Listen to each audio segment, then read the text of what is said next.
Buenas, ja estic per ací. I quin recibiment més bo, sí, al riu Vinalopó. Ja vos com t'han recibit, anem a ensenyar-te el millor de per ací.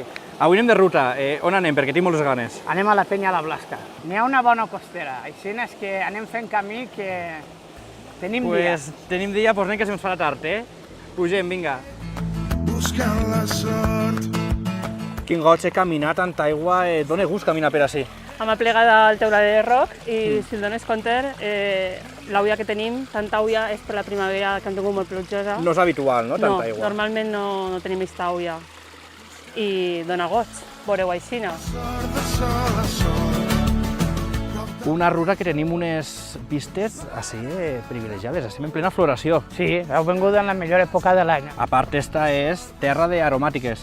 Sí, d'aromàtiques, de sàlvia, timó, vamos, en general. I després pi, carrasca, que això ja pues, són els típics arbres que tenim per ací. Mira, una altra fontera tenim per ací. Sí, aquesta és la Font de la Mata, és aigua potable que ve des de dalt, de les pluges que hem tingut, i és on podem refrescar-se antes de muntar a la penya de la Blasca. Jo crec que si és l'última oportunitat que tenim no podem deixar-la perdre, Anem, ens refresquem i pugem cap amunt, última espenteta, va.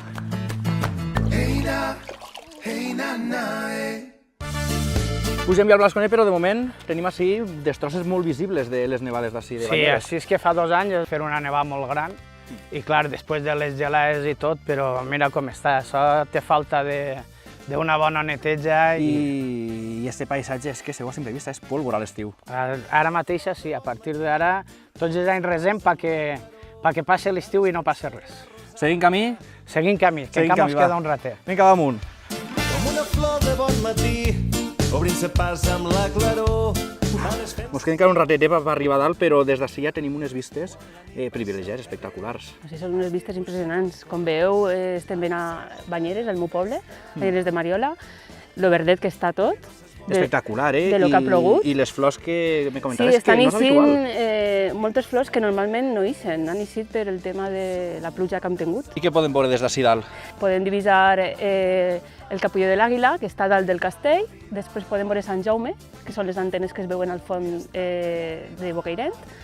Més darrere podem veure el Mont Cabrer, després tenim la vall de la Barcella, que tenim la Fenasosa, per la carretera d'Alcoi, impressionant. Espectacular Blasconet, encara mos queda un poquet, Un poquetet. Per arribar a la mare, a la Blasca, Un poquetet. tenim poquet. Seguim? Seguim Seguim per camí, davant. vinga, va, anem cap amunt. Penya la Blasca, 400 ja ho tenim ella, vinga. Com tot el cel a la natura, fent de la vida una cançó. Qui la fa créixer és fer... Pareixia mentira, però finalment han conquistat el cim.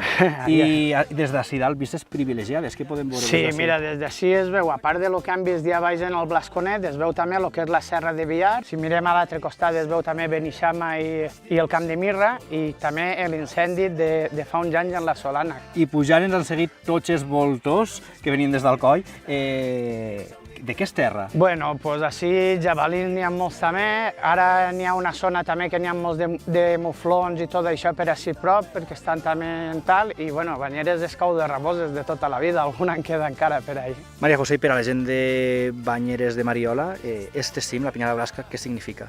Pues és un punt emblemàtic que tenim i pense que tota la gent de Banyeres haurien de vindre a fer este cim, que és supermeravellós i per tot el que es veu i les vistes que tenim, que són impressionants.